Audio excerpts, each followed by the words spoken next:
Hello, hello. Welcome. It is our January 2nd, 2026, our first Black Belt Newscast of 2026. Yeah. And today we're going to do our 2025 year in review and also give what to expect in 2026 as we're going, because most of these things are still going and there's issues to look at and into for 2026. This is going to be a very meaty episode Oh, where we're very going to much so. we have a lot to talk about in 30 Yes. minutes. I always like to add that and start out that our stories are on from blackbeltnewsnetwork.com. You can find the stories if you want more information or background from what we're talking about now. You can go find the stories or videos with this stories because a lot of these are we have done already as videos we're going to talk about. So you can see interviews that we've done with people. Yeah. Yep. And if you're like, hey, I wish I'd known about this at the time, you sign up for our daily newsletter. We send Oh, out an email every day at 3 o'clock, and it has a wrap up of what's happened in the day.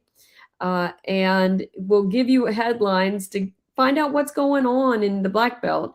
So sign up for our newsletter. It's free. Everything we do is free. We are a public service to you that's right. guys as a nonprofit news agency. And we have actually been in the midst of a end of the year campaign, which is really exciting. And you guys have been very giving, and we appreciate it. We have a match. It's still available, that match. So if you want to make a donation, and I'm going to just do this here at the top of it. You can make a donation now Good. and help us pay for what we're doing here for you guys.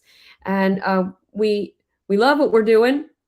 And Exactly. do it right. There you go. There's the QR code. And we love doing it for you. Help us do this and keep doing this throughout 2026. And so we have a lot of big stories. This is in no special order. So I know I kind of put it, there's a few big stuff that's got to go at the top, but we're going to move into and edge into other things as we talk about it. So stick with us for the 30 minutes that you can hear all of the top stories because there's some biggies at the end too, just because we wanted to make sure we had our video in order and our topics in order. We're going to bounce back and forth between him and me because we are each experts in different things. Yep. So I'm going to start with the biggest thing of 2025 was elections. Municipal elections were moved off of. Oh, I forgot to say, hi, I'm Cindy. Oh, I'm the and I'm publisher. Todd. Hey, we're just in this to get you Yeah. guys the information. You don't care who we are. Yeah, we're not the story. The stories are coming up. I mean, so the elections of 2025, usually our municipal elections are on the even years every 4 years. But Right. because the state legislature moved municipal elections off of the federal 2024 elections, that gave an extra year to those serving and terms. So they had 5 year terms and Yeah. moved the elections into 2025. We had a lot going on with those. I know you guys saw a lot of these All over the signs place. all over the place throughout 2025.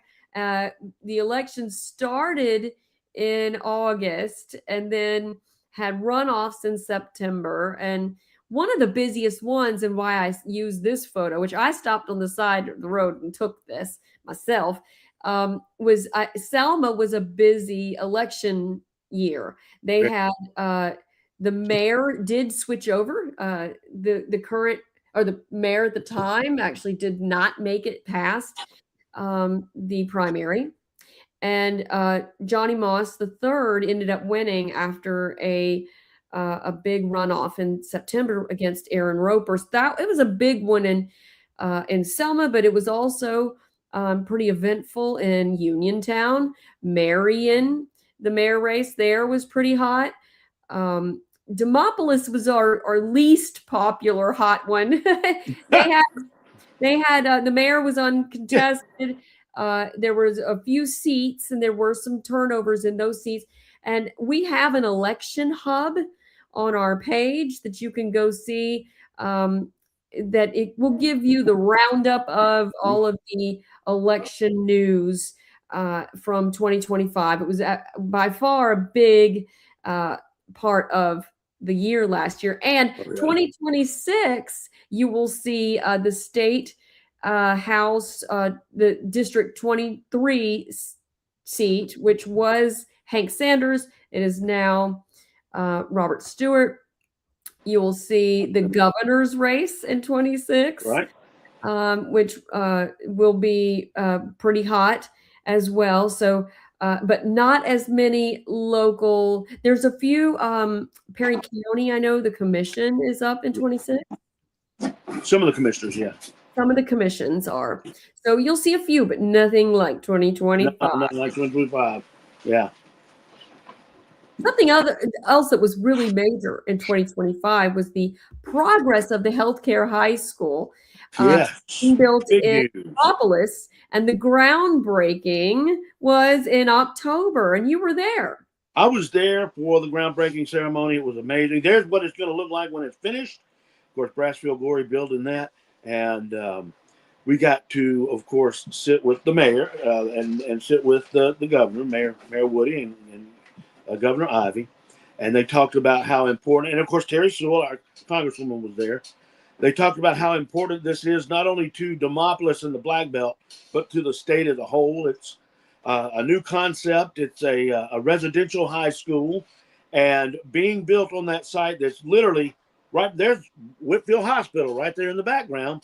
And of course, they chose that site for that very reason. That way that the students can literally walk to Whitfield High School for classes and for to work in the hospital and learn about healthcare. And they'll be teaching things about healthcare that not just how to take care of people, but how to run hospitals. Currently, they're taking applications for students. As a matter of fact, this year in 2025 was the first of a informational and promotional meetings. It started in Selma. That leadership from the Healthcare High School Foundation is going around the state talking to people about the high school and what it's going to be. The first classes are going to be held on the campus of West Alabama, University of West Alabama in Livingston. And then in 2026, 27 is when they estimate the new school will be built. The new building will be there and open for students. So that year, a year after the 25-26, the 26-27 season, the 27-28, the building should be open for students. So that's going to be exciting to watch that progress. And that's one of those things that going into 26, there's going to be a lot of stories, a lot of information coming out about that school and what's going on and how it affects not only Demopolis and the Black Belt, but the state itself. As a matter of fact, it's already having an effect in Demopolis. Absolutely. This is actually the exciting part about this high school was that Demopolis was selected at all. There was a huge push by Demopolis folks to get us selected. Right. And a lot of it so that they could be taught how to do nursing and healthcare in a rural setting so that maybe they would stay in a rural setting where we need it most. Exactly. We live in the Black Belt too, don't we?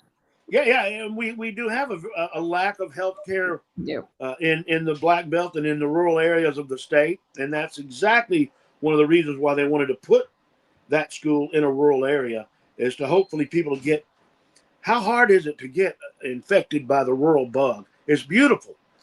So we hope that some of these healthcare workers will get that same infection and stay. And see the greatness, and then help us exactly. with our healthcare issues in the Black we Belt. need to help. Yeah. Well, and you know, another major project for the Demopolis area was the West Alabama corridor. Yes. That construction has really kicked up in 2025. They even opened, or Brassfield and Gorey is going to be is Mhm. the developer. They are working on, and I didn't put up the video for that, but they're working on the building next to Marvin's to make that Ah, their headquarters, and this is off of 80.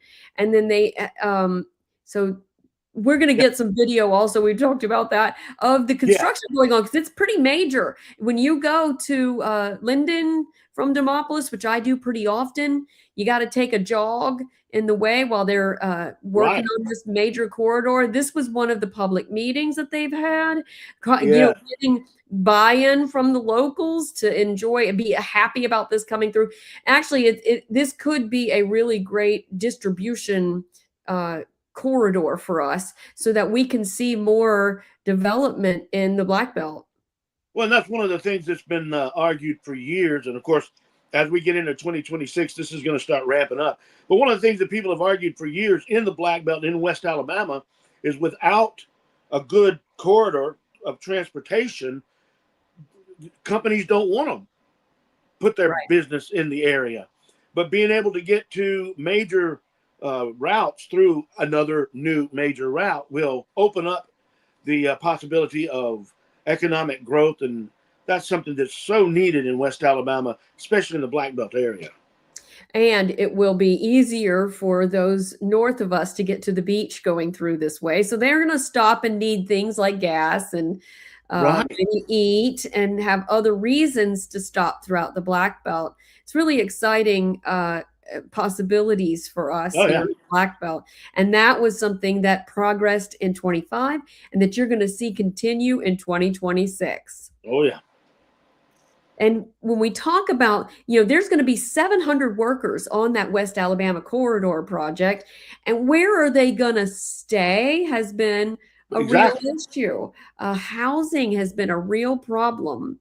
So, one thing that's come up, there's several things that have come up. One is the possibility of a hotel in the Rosenbush building Right. in downtown Demopolis. I didn't put that one in here to put up either, but look for downtown. They are going to be redoing that building that is where the Historical Society's museum used to be, and that is being moved to the old school. And that was another big story in 2025 was the old school on Main Yeah. Street. Remind us what that one was all about. Well, originally there was or to begin with, there was a proposal by a group of developers to turn the old school into small apartments and then build some small apartments in the back lot. And the community that surrounds the school, the neighborhood said no, and they didn't want the school sold by the city to the developer for this for a number of reasons. All of it is on blackbeltnewsnetwork.com, all the details. And that's one of the many city council meetings that were packed with residents Mm. against the idea. Ultimately, the city council, although it was a squeaker vote, voted in favor of the residents and decided not to sell the school and make it into a apartments. Instead, the historical society is going to turn it into a cultural arts center. It's already being used by the canebrake players.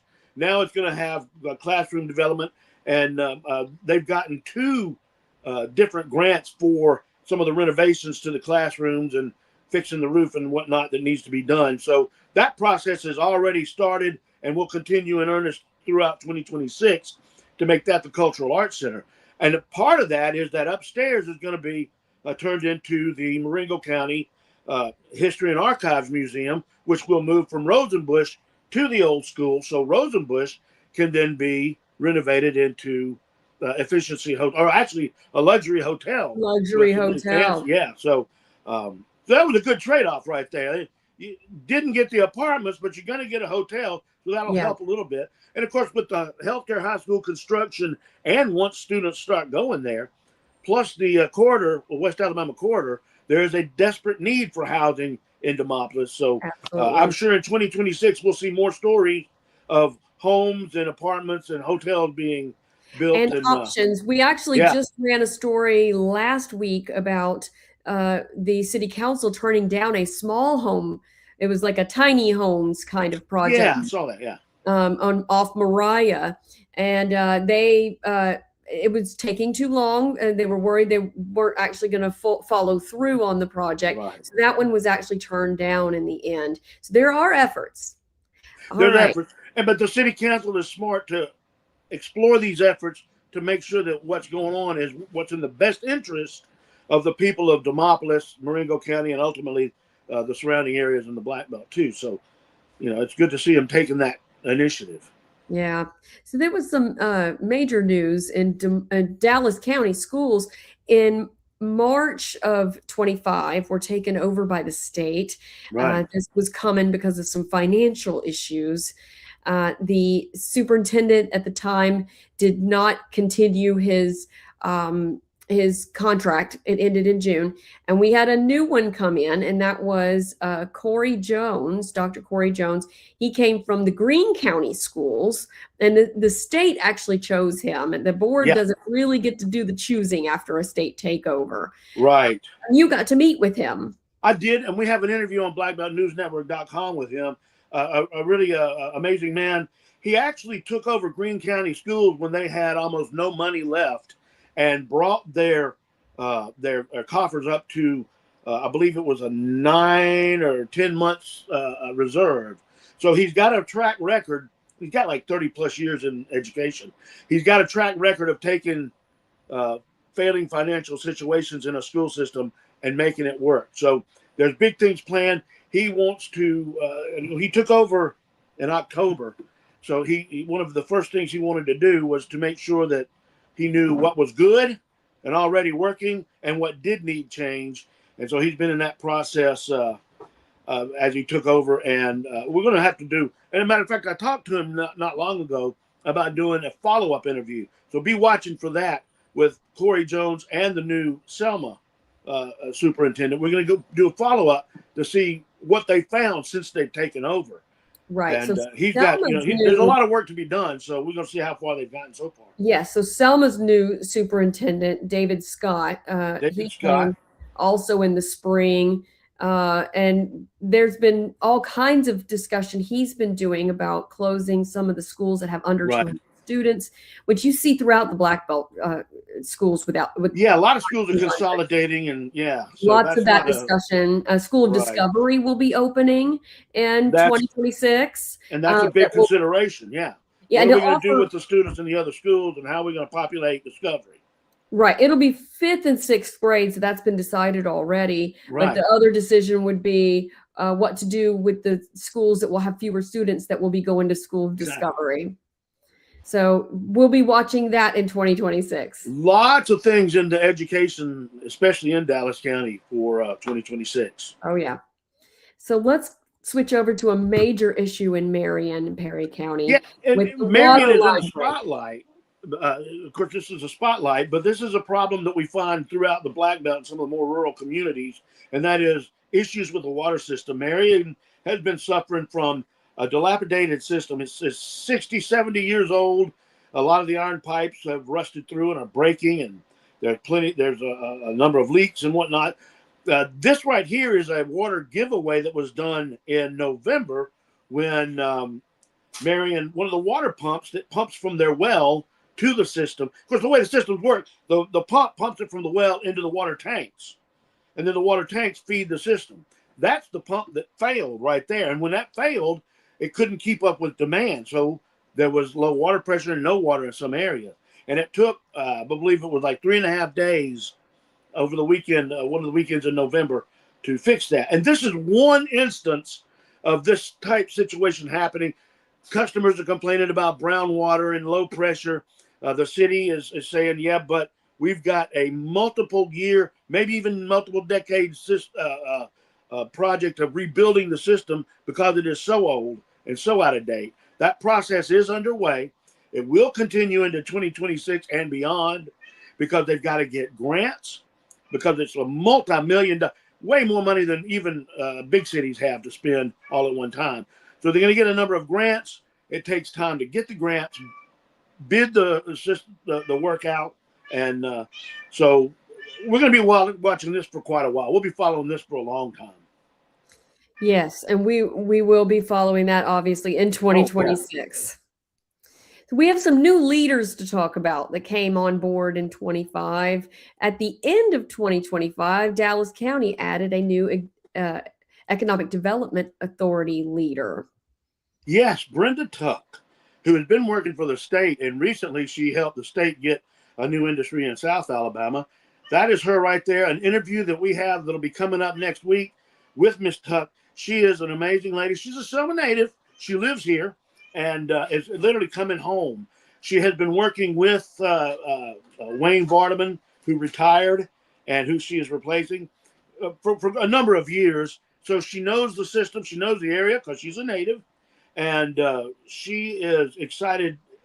In the interview, you'll find out to get over here and to help attract even more industry to Dallas County and to help the economic situation here. So that interview is coming up. That's another one of those that's really fascinating. It's great to hear the things that she's got planned. So we'll have that coming up this next week. There's also a new leader at Craig Field Airport. Yeah.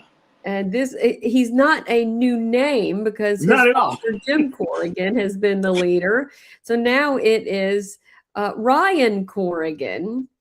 And he comes with military background, a lot of experience in the Air Force and as a commercial pilot as well, similar to his dad. And he started in August. I believe that's correct. And I can't find the video. I had it, but and so that's another major leadership change, but should continue, especially into 2026, with similar plans that they've grown with the air traffic control education center that they've got Right. there.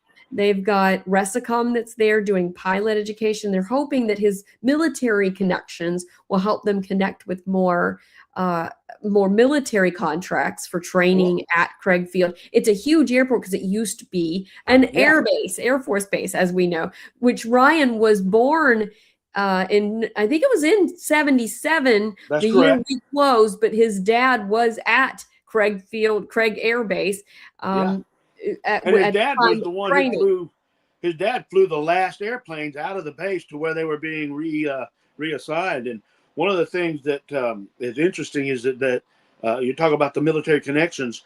Craig has become a center for tactical training for military all over the world, and that is another thing that they're hoping that Ryan's connections will help to attract even more countries, not just in this country, because the U.S. Air Force is already using them, but other countries can use them for tactical training, for targeting. I mean, for all kinds of tactical. Sometimes, I'm going to tell you something. I don't know if I ever told you this even. Jets flew over Tractor Supply while my wife was at work. She said, "Hey, there's something going on." I called some of my friends at Craig and asked them what was going on. They said, "We can't tell you. The base is locked down. Nobody in, nobody out." So some of the training they're doing there is that top secret. That's how important this area has become. I love it. And it's I do too. I love that stuff. Huge runway, 8,000 feet, if I remember right. And that, which it could be cargo planes. It could be a lot of things. So a lot of possibility. We're looking forward to 2026 and more coverage of Craig Field Airport. Yeah.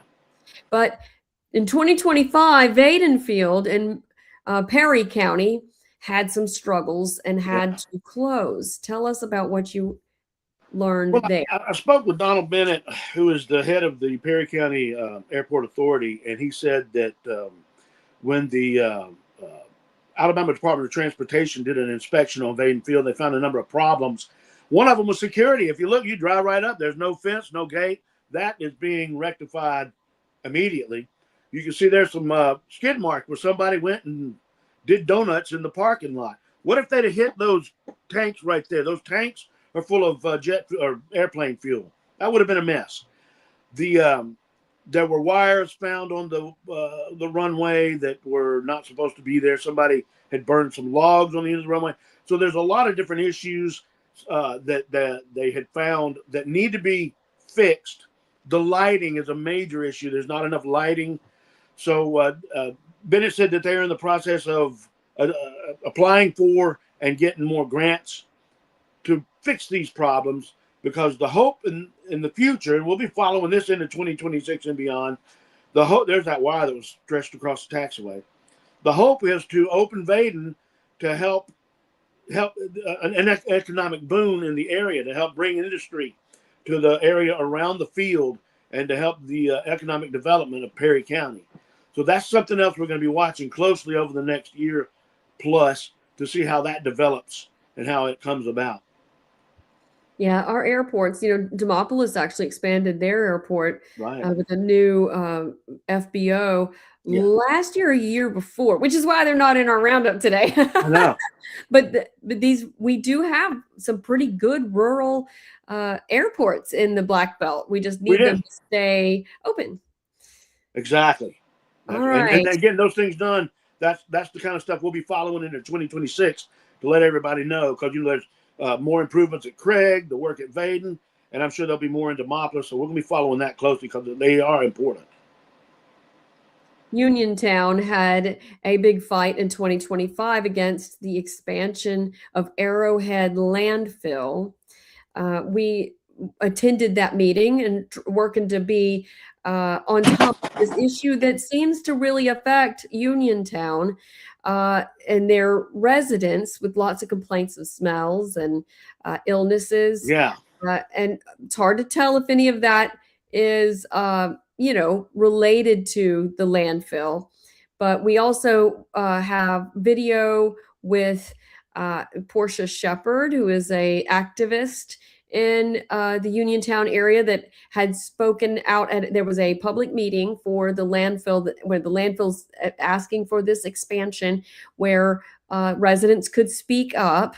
And Portia was one of those residents that said the community wants them to invest in them if they're going to be, expanding and making more money off of the community, that they need to be investing and making improvements to make it better for the community.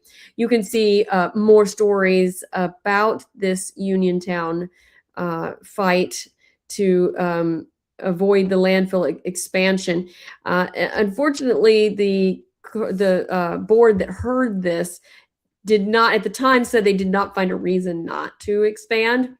So it probably will, but the push for the residents to get more assistance and more care for the land around them and the smell is going to be ongoing. So we will continue to cover that in 2026.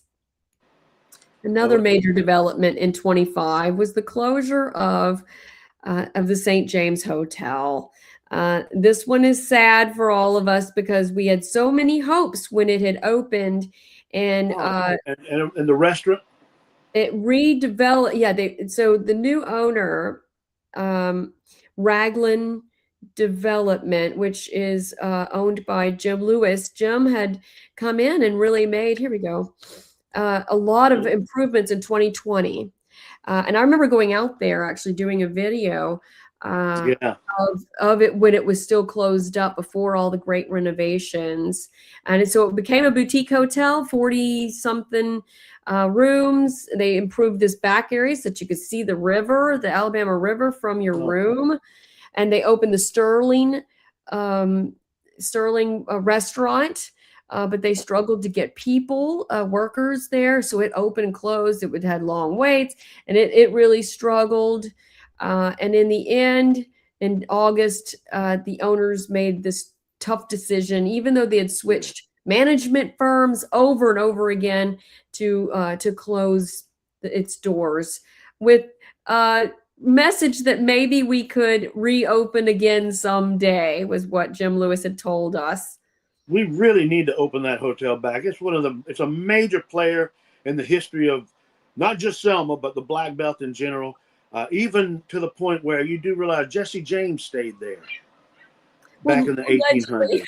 Yeah. And this is and it's on Water Avenue. It's a right huge, perfect area for downtown. Right. It is. So maybe there'll be some other catalyst improvements that we will hear about. There's construction going on at the Harmony Club on the other Right. side of Yeah, there's our a couple of buildings that are getting fixed up. Reflections is still successfully Yeah. running the coffee shop, which they just announced and closed the coffee shop on uh, Broad Street. Broad Street to Yeah. make this one her main one. And I wondered Yeah. how that was going to go with having two coffee shops so close together. Well, we have an interview with Jackie Smith up that says that it just got to be too much, so she decided that one was good enough for the time. Yeah, go to our multimedia section at blackbeltnewsnetwork.com and you can see all these interviews, including the one with Jackie Yeah. Smith that did so well. Okay, Orville. Orville started construction on a new library they've been planning for 10 years. Well, you may remember in 2023 we went down because they were announcing the money to do this, and now they finally in 2025 broke ground and started the construction. And according to Mayor Lumpkin, Mayor Lavinia Lumpkin, the construction should be finished in early 2026. They've already got, I think it was 30,000 books that were donated by the Selma Dallas Library. So they are really ready to go. Once the building construction is completed, they'll have multimedia, computers, and excuse me. And she's excited too because it's the first for Orville, and again, it's going to take a little while to finish it, but once it gets finished, it'll be a great thing for the community. Yeah, and Terry Sewell actually came up with some funds for them, like you were saying, and it took a long time to get those funds. It took a long time to get the parts and to get this project going. Because you can see that interview where you can see them talk at blackbeltnewsnetwork.com, even on our YouTube channel or in our multimedia section of our website. We interview all these people. It's lots and lots and lots of interviews of Well, you that's one of the guys. things. Yeah, and it's one of the things that you got to realize. Anything we talk about here on the newscast, we're giving you skimming off the top, the cream off the top of the story. All the meat and details are at blackbeltnewsnetwork.com with interviews and print stories that you can actually read. So go check it out. Go check it out. I'm going to mention healthcare in Yeah. 2026 for a second. So I did a story at the end of 25. I was invited to a meeting where Vaughan Regional Medical Center's new CEO, who started, I believe, at the beginning of 2025. So Michael James, he is the Vaughan is one of 50 hospitals in the state that are participating in a tax credit program where you can donate. They can get donations up to $750,000 that will be tax credits to those that make the donation. And Whitfield Medical Center in Demopolis is also one of those 50. And they are soliciting, which both CEOs, Doug Brewer and Demopolis, is also soliciting folks that can make these donations. It starts Monday, the January 5th, that you can make this donation. The quicker you do it, the sooner and the more possible that that the hospital you donate to will get that funds, because there is a cap. And once that cap is reached, that hospital may not get the full 750,000. So that's why they're pushing to get this and to do it soon. It will be a tax credit on your 2026 taxes when you make that donation. And I think you can do up to 10,000. If you go to blackbeltnewsnetwork.com, we have a story that has specifics.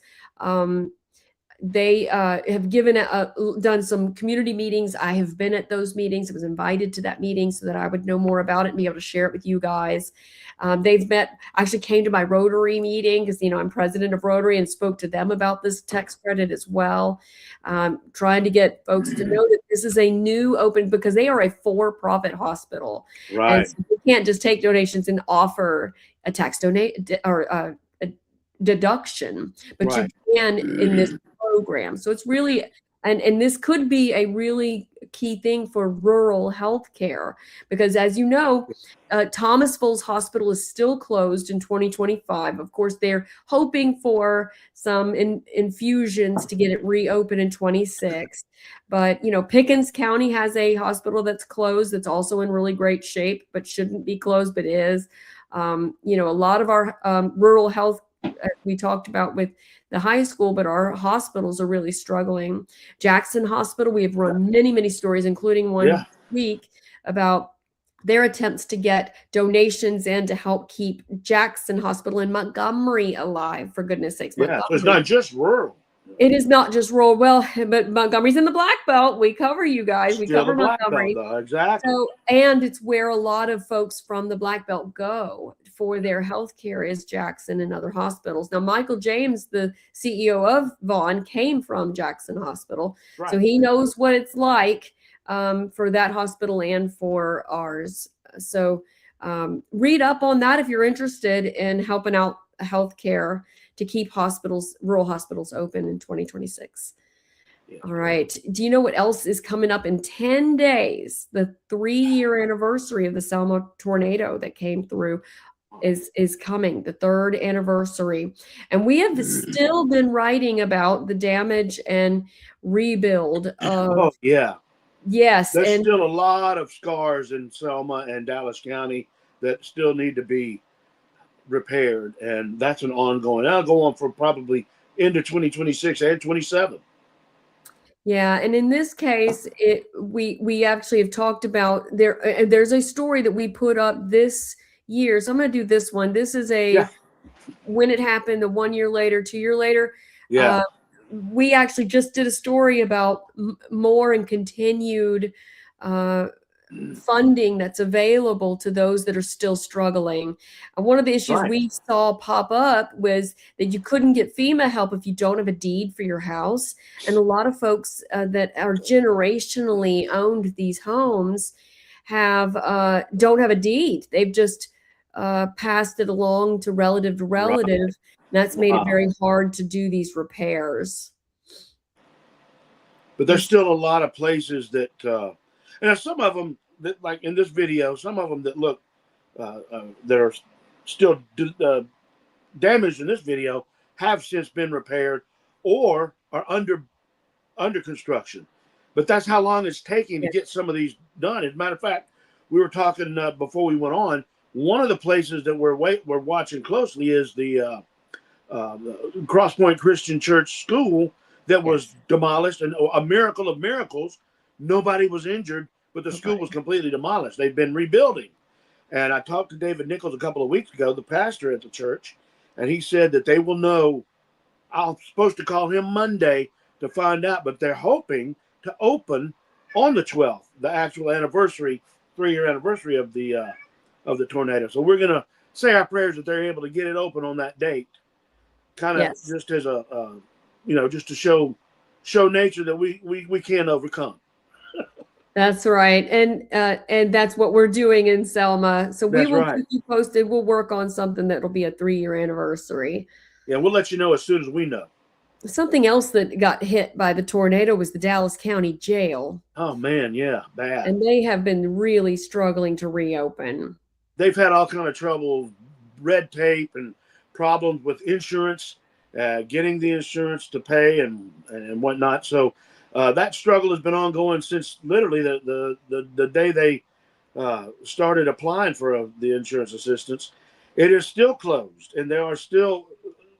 This was I guess it's been about 3-4 months ago when Sheriff Grantham took us on a tour of where it stands right now, and there's still so much work to be done.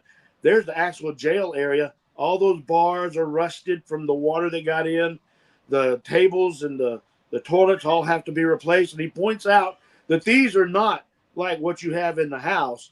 They have to be made extra strong, the table, the toilets, the sinks, so that the inmates cannot figure out a way to escape or hurt each other. So they cost a lot more. And getting that money has been an issue, and getting all the construction has been an issue. Getting some of the materials has been an issue. You would think that after COVID, that material supply chain would be solved, and there's still some some breaks in that chain that make things difficult. So this is another story that we're going to be following into 2026. He's hoping that maybe in 26 it'll be open, but it may be a little further into the future. Again, we'll just have to keep following it at the Black Belt News Network and letting everybody know. Until then, many of the inmates are in the facility in Perry County. There's a few that are still around the county, around the state and other county jails. But, the sooner we can open up our own jail, the more money the county saves in travel and expenses. Right. So we're looking hard to get that done. So that's kind of the end of our wrap up of all of the stories for 2025. Looking forward to 26. We know we've probably missed something good. We've left a bunch of it there's out. Yeah. 3 of us that have been compiling this information for weeks, but that was the top ones we came up with. But I do have some other little stories of the day. One of them is we lost a foot soldier. That's right. Yeah, we did. So Linda Lowry, she was a teenager, 14, when she was on the bridge. There she is in the blue. This is her last year at Valley Grande Elementary School, because she loved going to the schools to tell the kids stories about. And this video is from Angela Benjamin, so one of our correspondents. Thank you so much for sending this to us. And she wrote a really beautiful story about her too. So go check that out at blackbeltnewsnetwork.com. This is one of our legends that has a really great, child foot soldier story. She even came back on that Tuesday, the comeback Tuesday. She actually got the walk completed from Selma to Montgomery. She did that walk as well at 14 years old. She met MLK when she was a kid and didn't realize even at the time how monumental that was. So she is a legend in Selma, and I never really got to meet her. So I'm sad to have missed that opportunity. She is with just her legs dangling on the just enjoying herself with her fun stories. We did do a story out of this one, though. I got the transcript out of it and wrote a story out of what she says here. So it's just really sweet story in tribute to her. One of our foot soldiers we're losing, so we need to make sure we get interviews with these folks before we lose them. Well, that's what I was going to mention. I did have the opportunity to meet her, not really get to know her, but got to meet her. She was just as sweet as sugar. Another foot soldier that I'm actually in love with is Joanne Bland. And we're, with our Voices of Visionary series of interviews, I am going to try very hard to sit down with her and get her stories, and as many of them as we can, because like you say, we're losing them. And not just foot soldiers, but other important people in the Black Belt. She's doing so many great things with her Foot Soldiers Park effort. They have an office actually on Water Avenue next to Reflections in the former Selma Times building. So it's she's doing amazing things. We would love to keep up with her and what she's doing. But you're right. Our Voices and Visionaries is our series we started in 25, but we're going to really do a lot of in 26. Our idea was when we closed the print paper for the Selma Sun print paper in August, which was our big news for 2025. Was the merger into fully being the Black Belt News Network. And when we did that, we wanted to make sure we were still making major effort to highlight people that make a difference in our community. Right. And that's where we came up with our Voices of Visionaries. We have a list, but we also invite you guys, and I have gotten a lot of emails. Oh, good. Of folks making suggestions of who to interview. News at blackbeltnewsnetwork.com. Who do you think we should interview as our Voices and Visionaries of 2026? Let us know. Let us know. That's one of the things that we really enjoy is the hard news is one thing, but meeting people and learning about people is probably more interesting. And we want you to enjoy that as well. And know the people that are making things happen in your area. Another big thing we're doing this year, starting on Monday. I should have said this, huh? Best of the Black Belt nominations will open on Monday. I'm starting a Cool. big campaign, social media campaign that you'll see, inviting you to go to our web page that will promote the best of the Black Belt 2026. So, and I spent 2 full days, so hours, 16 hours putting together the best barbecue, the best funeral Mm, homes, the best hairdressers, the best, you name it. We have a bunch of categories: law firms, realtors, insurance companies in the Black Belt. But I cool. also left it open for nominations because I wasn't sure I got everybody.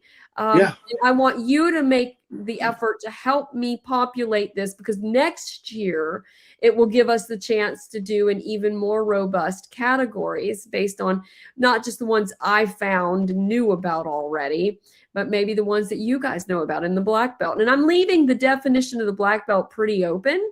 So Yeah. it could be from Montgomery to Meridian. So, Hey, to the Alabama border, if you've got a Choctaw County company you like, add right. them. So let's get as much in the best of the Black Belt as we can. That's my exciting 2026 news. Yeah. And we'll be promoting that more during the year. And it's going to go on through March, but the That's gonna be fun. nominations will be open until mid-February. So participate. It costs nothing to participate and put in your vote. You have to give your email just to place your vote, but what's that? That's I'm not it. going to ask you for money. I just want you to vote and participate. That's what Yeah. we're doing here, is trying to be a community connector.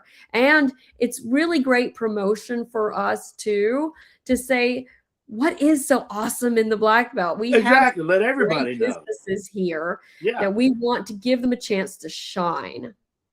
And like you say, it's free. We don't ask for any money for that. But if you do want to make a donation, Now, you can't, but you can also, you can buy advertising if you choose to advertise your business oh wow, and yeah. get more notice of your business being right. on that list. That's your choice. I'm not going to charge you for it. You can choose to get more advertising for it. We can also put some ads on our websites to promote what your business is, is vote for us. That's one of the beauties of it too, is we have, we get somewhere between about 70,000 page views a month. So Yeah. if you want to get in front of those folks, this is the great time to do that. We There you have go. a new advertiser that is doing that, and that is Shiloh Missionary Baptist Church. All This is a right. new advertiser we have for the month of January they're looking for a new pastor.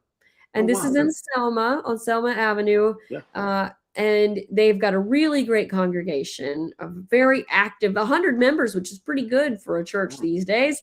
And you can go to our website and click more. It is under our sponsored. If you want to learn more about whether you might know someone or yourself be qualified to Yeah. be a pastor there at Shiloh Missionary, they're a real sweet church, and they've got a lot of activity. If you go to their Facebook page, they have a lot going on all the time.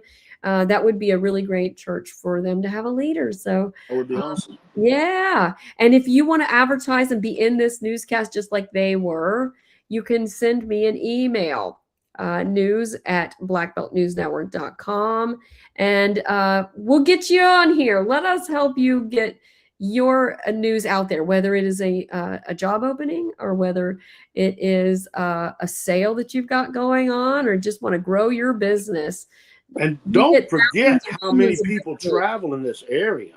I mean, like this time of year, there's hunters from all over the country that come here. And this is internet. So people from all over see it. So let them know you're here. So when they're here, not just the locals, but so when other people are here, they'll know where you are so that they can use your business for whatever they need. Don't forget to sign up for our daily newsletter Yeah. every single day, 3 o'clock. This is how you're going to know what's going on. I love And it. it's free as well. We do not charge. We'll ask you for a donation. Yes, Uh, please. right, which helps us go, even if it's just $10 a month. That's Yeah. going to help us continue to do the work we're doing with you guys today, and that we love doing for you guys today. Visit our calendar. We have a robust calendar that has all the events going on. It includes service events, is what I call it. So if you're hungry and if you're in need, if you're a senior, there are some senior activities that is also on our service events calendar. But we have all the food giveaway days throughout the Black Belt. And if we forgot one, let me know, because we add them on there on purpose. We want you guys to have access to the things you need so that we are improving our quality of life here in the Black Belt and helping each other out. That's what we do in the Black Belt is we don't do this alone. And we live here too. I live in Marengo County. You live in Dallas County. Right. Office headquarters is downtown. I'm just not there today. But we are at that office. I'll be there all day Monday if you want to come say hi on Broad Street. And I'm there various days through the week as well. So, yeah. That was a lot of information, y'all. Visit blackbeltnewsnetwork.com for more information. And for now, this is our longest episode we've ever had, but we had so much to wrap up for 2025 and look forward with 2026. We look forward to being your source of and primary source of news in 2026. So stay with us. We will see you next Friday and for our newscast and live. And until then, we'll see you then. See you then.